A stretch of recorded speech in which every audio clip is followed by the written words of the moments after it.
Stablecoins to me are just that first killer app that's coming out that is going to make a programmable economy something that my kids who are quite young right now still will be their future and what they'll expect moving forward.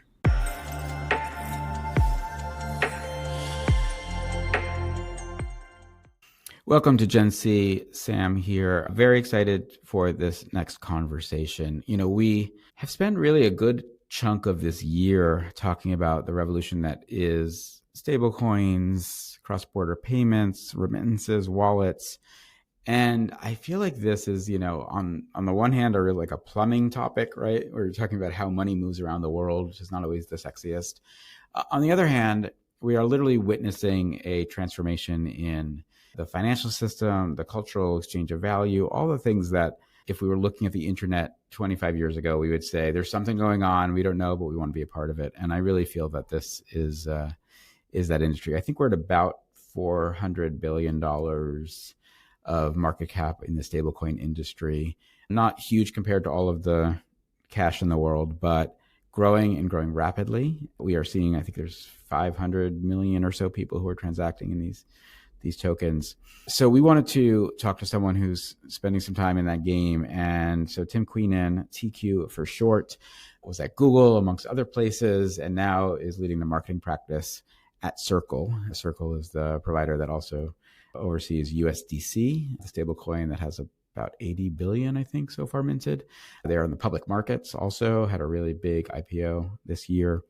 Their CEO, Jeremy Allaire, is really everywhere and has been talking about this stuff for longer than most have been thinking about it. So we thought it'd be great to have Tim on the podcast to really tell us what's going on at Circle, how he envisions the future of programmable money and internet native money and stable coins and kind of how people are utilizing this technology. They're building their own blockchain called Arc. Think about it like an operating system for moving money and programming the money's use. And I'm just excited to dig into Tim. This is his first year on the job, but really coming into the industry from the tech side and now being in crypto and what that means to market a product like this. I keep thinking about the idea that we heard a number of weeks ago where Silicon Valley still is relatively skeptical on the crypto business. We're seeing that thaw quite a bit, but the reality is that it is technology more than it is money. And I think Tim will give us a good perspective on that. So after the break, come back, TQ, head of marketing at Circle, talk all things USDC and stablecoins. We'll see you then. Break the cycle of exploitation, break down the barriers to truth, break into the next generation of privacy, break free. Free to scroll without being monetized, free from censorship, freedom without fear. We deserve more when it comes to privacy. Experience the next generation of blockchain that is private and inclusive by design. Break free with Midnight. Visit midnight.network/break-free. CoinDesk Bitcoin Treasury Month is brought to you by Genius Group, a Bitcoin treasury company listed on the New York Stock Exchange under the ticker GNS. Genius is building toward a 10,000 Bitcoin treasury and just launched Genius Academy, featuring courses from Saifedean Ammous and more. Start learning for free today at geniusacademy.ai. Genius Group. Genius isn't measured in IQ, it's measured in Bitcoin. Looking for the best way to unlock your crypto's liquidity? Whether you're funding a major purchase like a down payment on a home, investing in new opportunities, or even buying more Bitcoin, Figure makes it straightforward and transparent. Take out a crypto-backed loan in the Figure app today. Welcome back. We are here on Gen C with Tim Queenan, otherwise known as TQ. We are going to talk all things about his practice. He has a marketing at Circle, and I'm really interested in finding out how the last year has been. Tim and I spoke before he took the job, so I want to kind of know how it's going.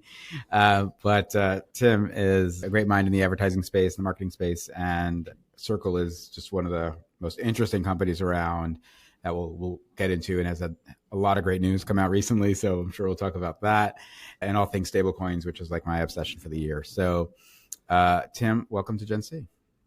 Thanks, Sam. And very happy to finally meet you.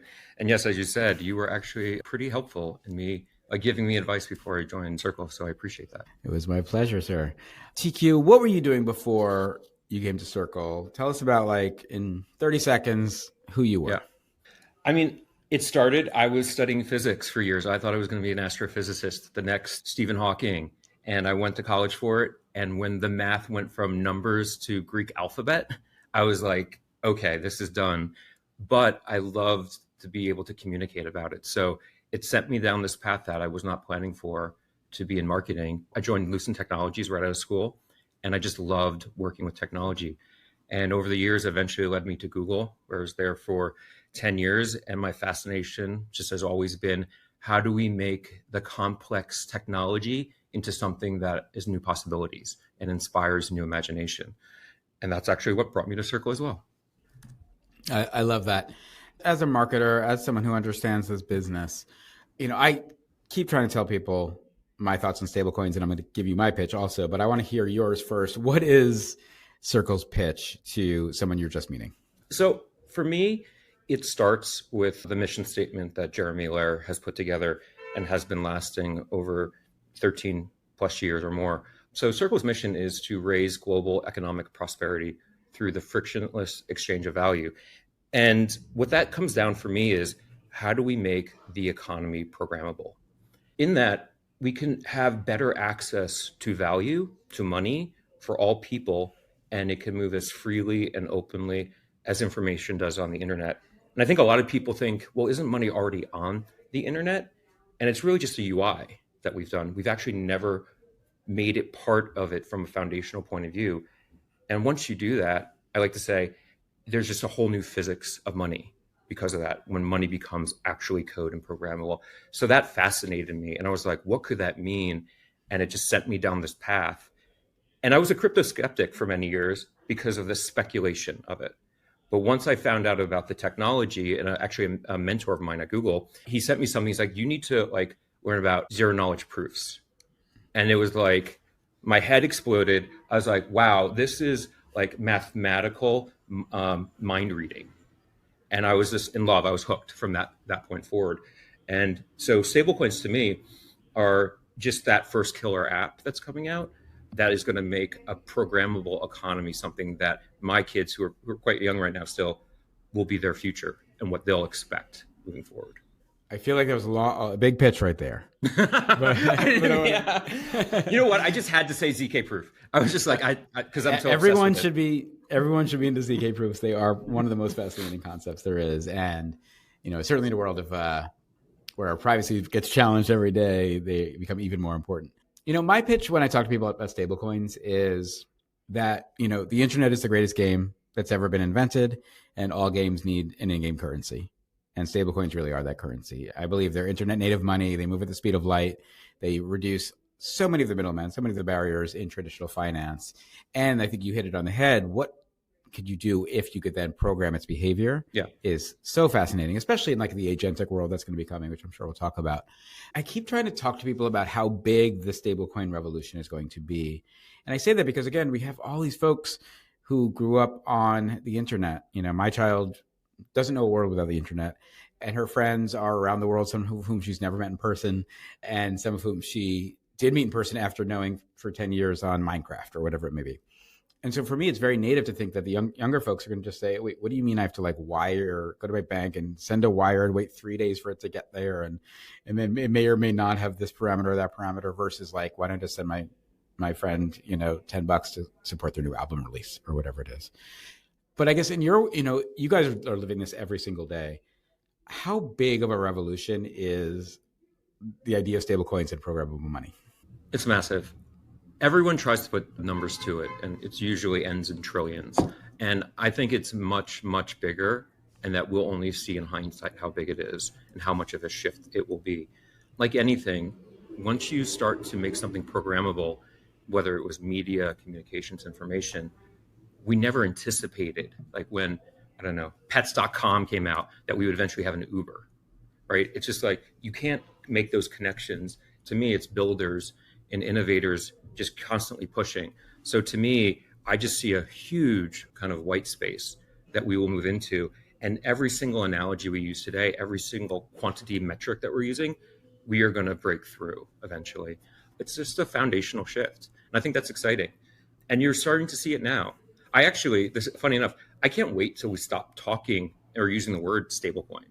I actually want to start talking about the applications that are going to come from this and what those will look like and feel like. Because, stablecoin is still, it's code, it's infrastructure, it's an ERC20 token, but it's like, it's so like the things that it will unlock are so big. And so it's pretty awesome. My 12-year-old son the other day, like, and this is true, he comes to me and goes, Dad, can you send me some USDC? First, like, how? Like, what do you have downloaded on your phone? And he's like, well, I'm trying to get this manga like character from this kid in Japan, and I don't know, he can accept something. And I was like, whoa, but he's like, yeah, it's internet money. We just like, this is the power of the internet.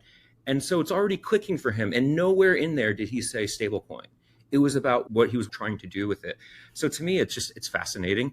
And I think it's going to be, the transformation will be beyond anything we expect. I love everything you just said. I agree with it. I think about the fact that money is truly power, and the control of money is control of power and control of people. And that's why I also believe that what Circle is doing, what Tether is doing, even what PayPal is doing to some degree, all the you guys who are building in this space, there's something that must be disruptive and nerve-wracking to politicians, to dictators, to people who are very comfortable gaming their people with deflationary currencies or highly inflationary currencies, depending on how you look at it. Those to me feel like barriers. What feels like the barrier to you to getting to this vision you just outlined for us? I mean, there's a couple obvious ones: regulation, institutional adoption. And those are things we're moving through clearly. Like, this is a big year for regulation. I mean, it really started last year with Mika, but like this year with the Genius Act, and you feel that starting to open up more. Even as I talk to enterprises and institutions now, I haven't met anyone out there who isn't thinking through, what is my stablecoin strategy right now? Every Fortune 500 board is talking about it. And it's not at the level of AI, but it is a complement to AI and how those could work together. But to me, the biggest barrier right now is the user experience. It's at that point. I feel like we're in like the DOS age. Like, I grew up actually in DOS and just knowing how to prompt. And then Windows came out. And I was like, whoa, what is this? Like, I know how to do I'd rather be in DOS. And then it's like, no, this is how everyone comes along. It's just a better UX. And I think that's what we're going to start to see. And we are starting to see that today. But it's the biggest barrier because we need it to be more intuitive on a UX level. Otherwise, you just have to put a lot of work into making it work for you. But I think we're turning that corner now. When our producer and I have been around the world in the last 3 months, we were in Rio, we were in Seoul, we were in Singapore, we were in London, we were going back to London, we were in Dubai. Everywhere, everyone just talks about stablecoins, cross-border payments, remittances. And I wonder your thoughts on, when this programmable money comes to life in the way, again, part of the vision we're talking about, who's going to benefit most, right? Because I think about it through the lens of when we spoke to creators who were from Africa who say, we can't even get a bank account, but someone now can pay us in a wallet for the work that we're doing. And, you know, the kind of idea of the banking the unbanked, like we've all talked about. Or when I think of speaking to a retailer, which I did last week, who said, I would love to just not pay Amex's fees when someone pays me, you know, and the revolution that can have come with.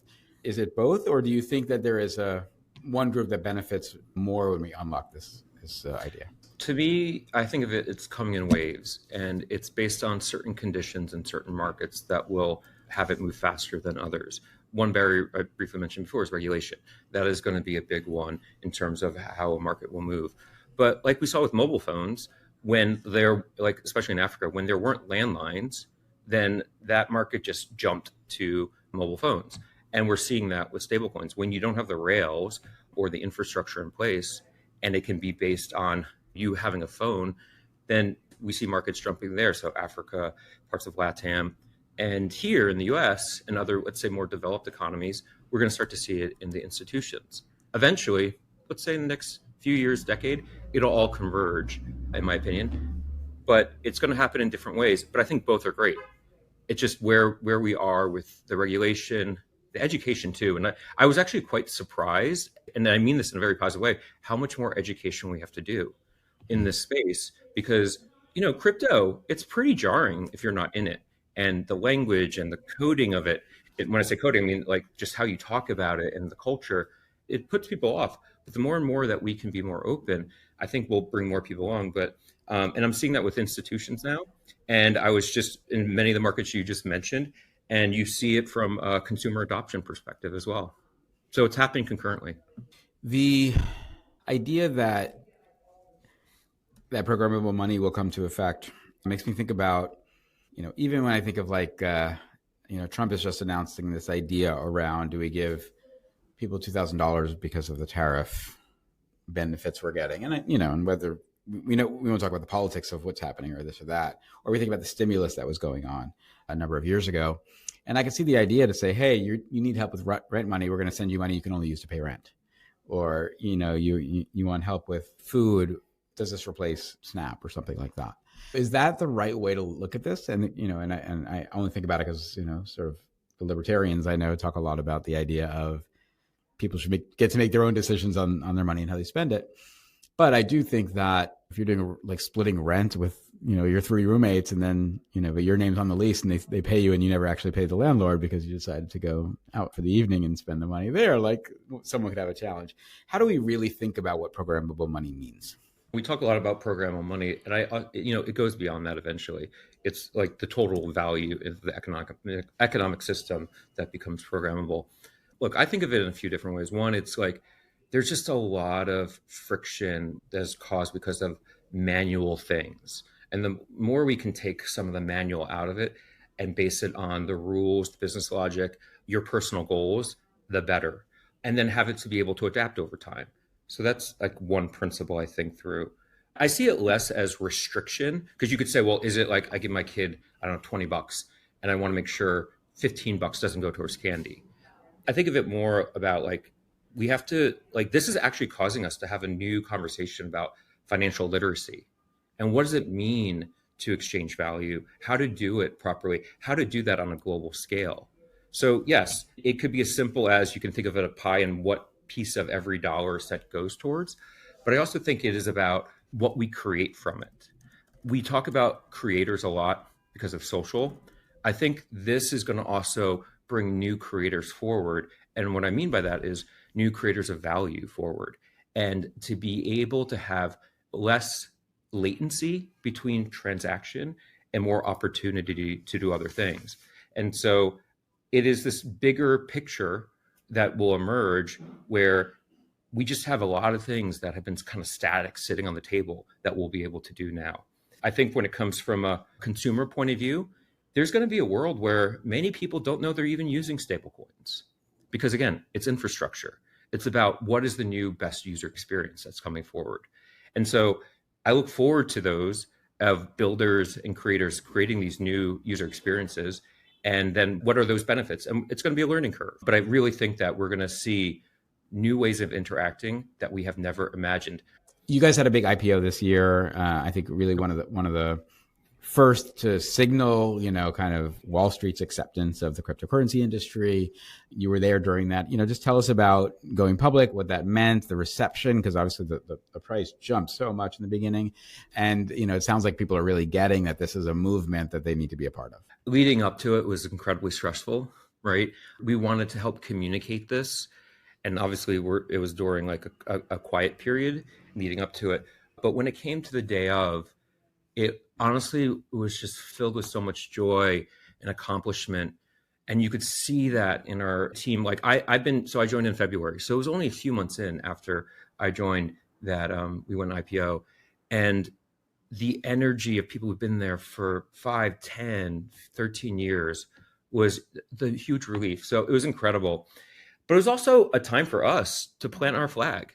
What do we stand for? How do we communicate that? And I was really proud of, like, from a overall company perspective, how we showed up.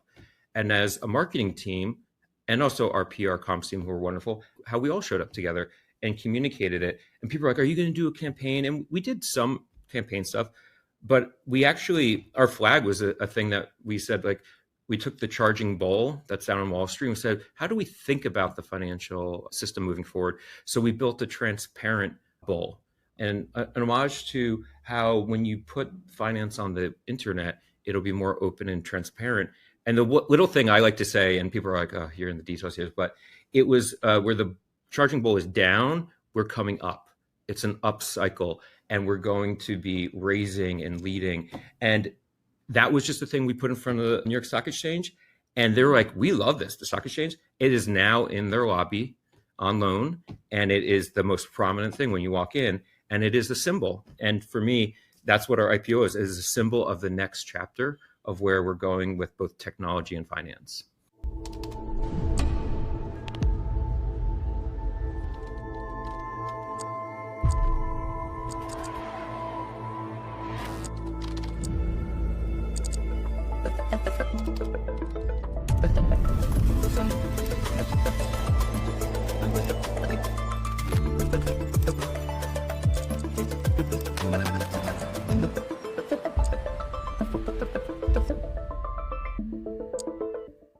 CoinDesk Bitcoin Treasury Month is brought to you by Genius Group, a Bitcoin treasury company listed on the New York Stock Exchange under the ticker GNS. Genius is on its way to hodling 10,000 Bitcoin in its treasury while educating the world on a Bitcoin-first future. Genius has launched the Genius Academy with courses from the likes of Saifedean Ammous, author of the Bitcoin Standard, Natalie Brunell, and many more. Start your Genius learning journey for free today at geniusacademy.ai and earn Bitcoin-backed gems. Genius Group. Genius isn't measured in IQ, it's measured in Bitcoin. Looking for the best way to unlock your crypto's liquidity? Figure is exactly what you need, being the largest non-bank mortgage lender in the US, with over $19 billion unlocked on their lending platform. Explore their industry-low crypto-backed loans at 8.91% interest rates at 50% LTV. They differentiate themselves by offering decentralized MPC custody, which protects your crypto ownership in a segregated wallet. They've also recently launched Liquidation Protection, which protects you from liquidation during large price drops. Whether you're funding a major purchase like a down payment on a home, investing in new opportunities, or even buying more Bitcoin, Figure makes it straightforward and transparent. Visit their app or click our link below to take out a crypto-backed loan with Figure today. We had the pleasure of our parent company Bullish going public as well after you guys, and we saw that bull in there, and it's a great symbol. With the increased exposure, potentially with the budget that comes with going public, and the maybe expectation of increased opportunity, how do you as a marketer think about now how do we build more in public and partner with the right people and do all the things that you would need to in order to keep the conversation going about Circle? So look, one really beneficial thing is the conversation is happening across the board, right? My family, who really doesn't know much about this space, knows about it now and wasn't through my own education. It's just surrounding us. We are truly, the wave is pushing everyone forward, which is amazing. But the thing I think about a lot is like, sure, you'll do the classic marketing things. You'll do awareness campaigns. You'll do product marketing. We'll spend media here and there. But to me, it's like money fundamentally shapes culture. And how do we think about what Circle, USDC, even ARC, our new blockchain, how are we approaching that from a cultural perspective? And what's the role there? Because that's where I think we can find new ways to show up and to communicate that is a little bit more relevant. As a marketer, I'm very skeptical of marketing. Again, this is like the failed physicist in me. I believe in ones and zeros. But, you know, if we can show up in culture and help, not, I wouldn't say shape it, but just be injected into it, I think we can be more resonant than, you know, putting brand campaigns everywhere and letting trusted voices, people who get it, tell it through their stories and lenses. So we think a lot about that right now. How are we partnering with certain trusted voices? How are we thinking about this from a cultural point of view? And making sure, like, job number one for me right now is educate. And how can we do that through culture and with education? When you think about the ability to now expand the reach and the profile, you mentioned earlier USDC is a Ethereum-based token. You guys are also launching ARC, which is your own layer one blockchain. How does that help fulfill this story? People in the space knew Circle as the issuer of USDC. And we're really moving beyond that now. We have a much farther horizon that we're going after, which is actually happening right now, which is like we are becoming and we are pushing for the internet financial system. And we see ARC as a platform. So that means people build on it. So it's not just issuing something for people to trade, consume, share. It is for builders, entrepreneurs to create the net new thing. So we are an internet platform company, and the future for Circle is being that foundation and in partnership with many, including other blockchains. We love all the, like many of the blockchains out there, and how we can work together to just build a better foundation that people who have great ideas, great ambition can build upon. And so that's what we're doing in ARC, which is in testnet right now. we are being flooded with developers coming in, like showing each other their ideas and what they can do with it. And I'm in our Discord almost every day, like just seeing what they're doing, giving a little GM and just being excited about like seeing people going from talking about it to actually doing something with it. And when you say doing something with it, I mean, is that the sort of type of thing that we keep hearing about of like, what if every brand had their own token and their own stable coin? Or is it more about, here's an app that on the back end is utilizing Arc because there is an agentic payment layer, and yet, to your point, you don't need to know about that. You don't really need to see it. You're just saying, oh, I'm exchanging digital value back and forth. Like, I guess, can you give us like a little bit more of what you think the use case is? What we see people gravitating towards, and this is not meant to be comprehensive, but they're going towards things that they're like, I see where the friction is. So they're looking at on-chain credit and those rails that we can build. They're looking at payroll. Actually, payroll comes up a lot in what they can do with that.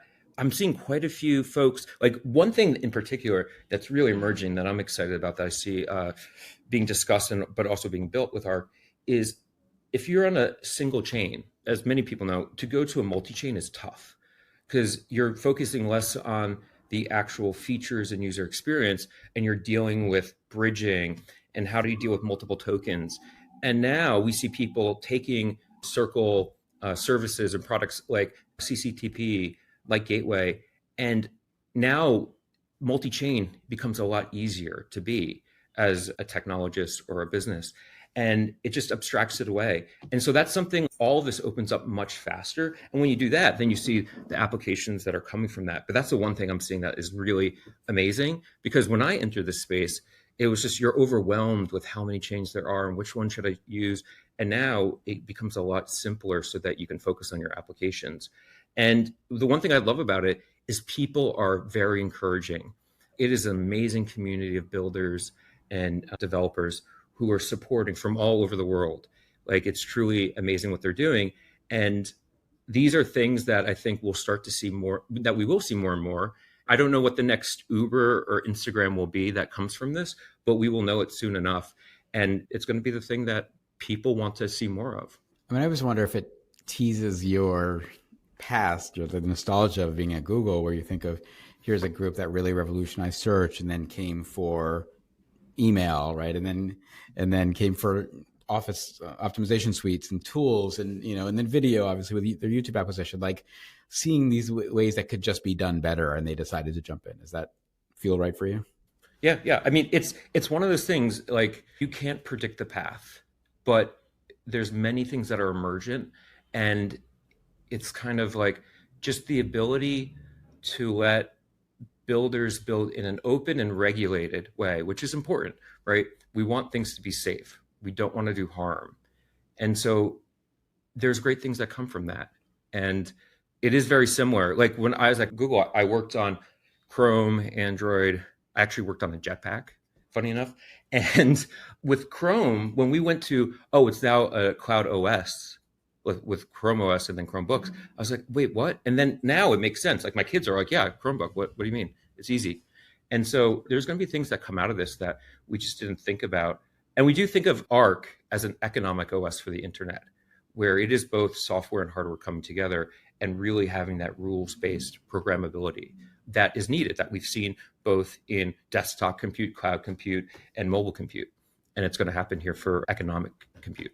Do you have any take on, and this is not meant to be a challenging question for you or for the other group I'm thinking about, but I do look at the reality that the more TradFi and crypto get together, the more some of the narrative is crypto is kind of here, and a lot of it was created to rewrite the rules of finance, often in ways that were about minimizing the middlemen and taking sort of a lot of the friction that was there by design, because people were making money off it, out of home mortgages or out of wiring payments or whatever. And there's one camp that says, hey, USDC can be this amazing engine that can help everything from aid and donations, which we've seen with you guys in Stellar and a bunch of other folks, to payments, payroll, like you talked about, where from Paychecks or like another payroll company, I'd probably be pretty scared about, because they make a lot of money on being able to provide those things. Last week we spent a lot of time talking to the JP Morgans of the world and a lot of the sort of TradFi folks in the space, and while they're all coming into it, there's some just weird in the back of my head being like, Are you innovating because you have to, and you're just worried about becoming archaic and not having a role anymore? When you think about these things, and I can't imagine that you at Circle or again, think about what Coinbase is doing and all these other folks in the space of trying to make this thing more of TradFi compliant, friendly, let's do this stuff together. But there's some part of it that must be like, if I was an old world financial bank right now, I'd be scared to death. Like, is there some part of you that says we have to do this and we have to be innovators and either come along or just get left? Yeah, I mean, I don't think of it as binary as that. I mean, there is the classic like blockbuster Netflix and how do you stay ahead? I like to think of it as the space we're entering into is bridging worlds versus choosing one. And I think that's important because, as we all know, humans are terribly bad at predicting when we'll hit certain milestones with technology advancement. And I think, some things will happen faster than others, some things will happen slower, but it is that bridging of worlds versus which side are you going to be on that I think we'll actually see. We'll see how this implementation actually goes. Obviously, I'm at Circle because I love what we're doing there, but you already start to see that whether it's Robinhood or Cash App, who are truly bridging those worlds and are showing and leading with those examples. And when I talk to people in closed door meetings from other institutions, they want more education, but they're not sitting by watching. They are doing their research. They understand that it's challenging certain business models, but that's what happens with any technology shift, any technology paradigm. And so we've seen that now through different use cases. And sure, it can be stressful to some, but that's also part of our job is to kind of help them show the way and how to do it. It's not a one size fits all.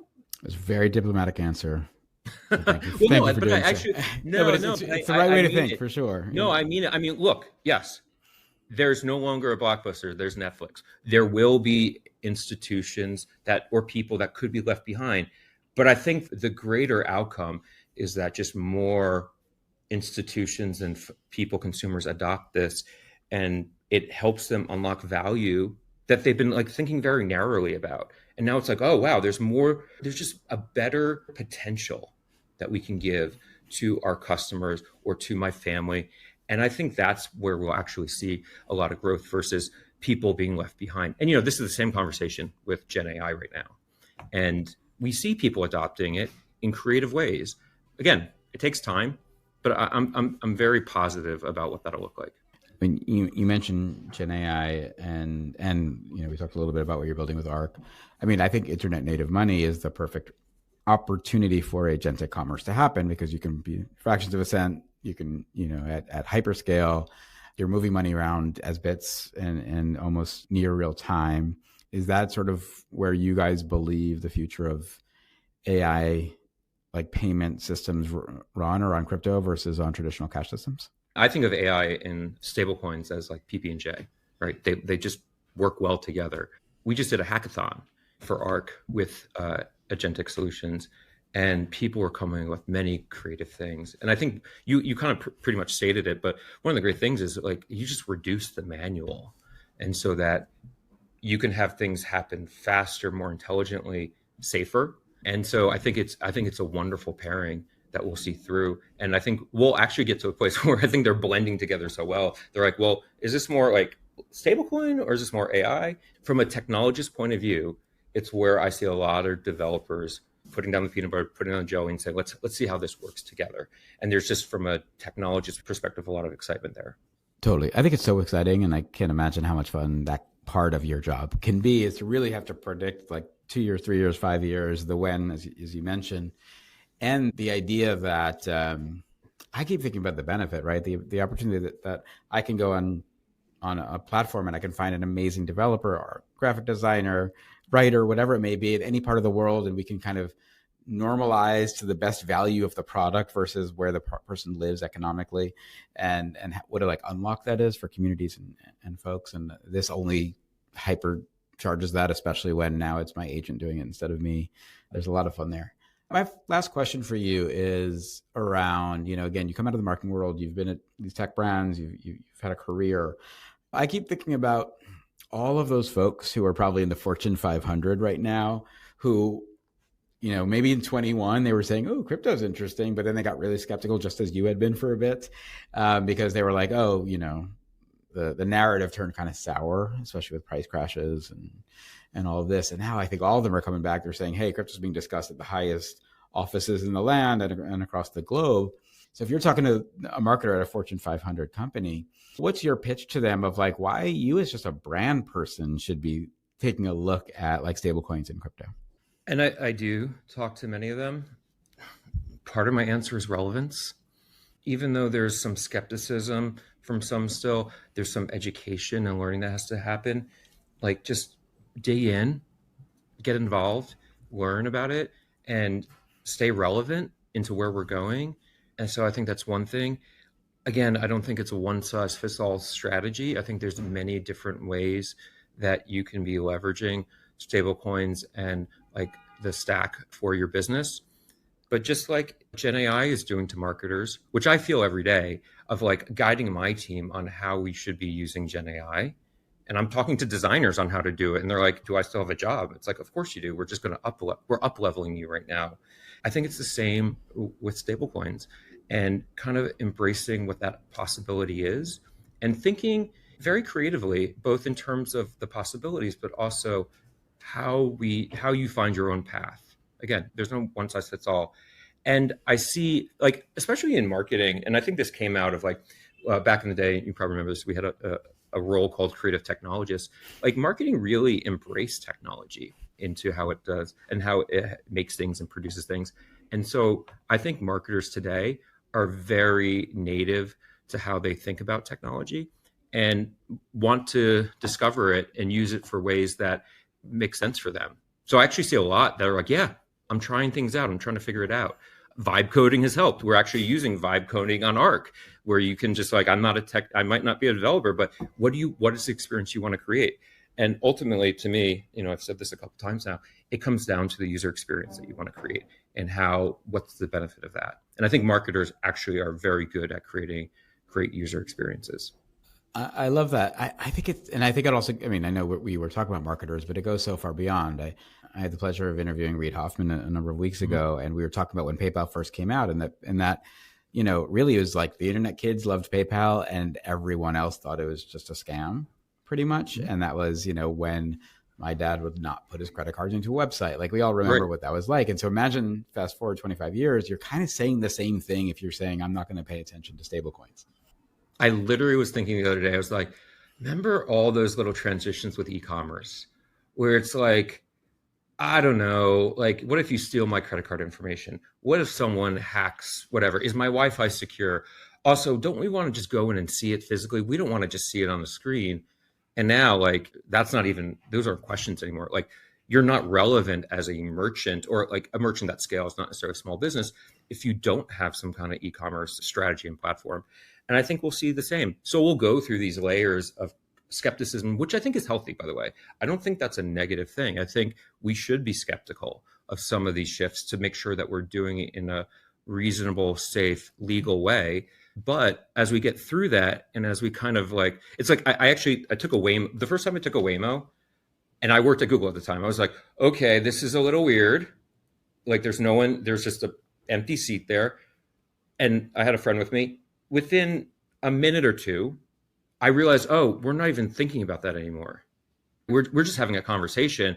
And I'm like, and there's no other human here driving us. And you quickly get over that. So there is this kind of like paralysis of technology change. Once it starts happening, again, in reasonable, legal, safe ways, then it becomes easier to adapt. And again, going back to it, it becomes part of how we are, the behaviors and rituals within culture. And so skepticism is good, and we should have it. But I think for the most part, we really do see the benefits of these things, and they should take time. I don't think we should rush things either. I love it. We'll end on that sentiment. Tim, thank you for joining us. We were, so excited to see where things go with Circle. Obviously, we've covered the industry. Jeremy's been a great friend to CoinDesk and appeared on our shows. We love that you joined us. And, I just think what you guys are doing is part of the future of finance, part of the future of culture. So I'm really excited you get to do it. Thank you, Sam. It was really a pleasure to be here.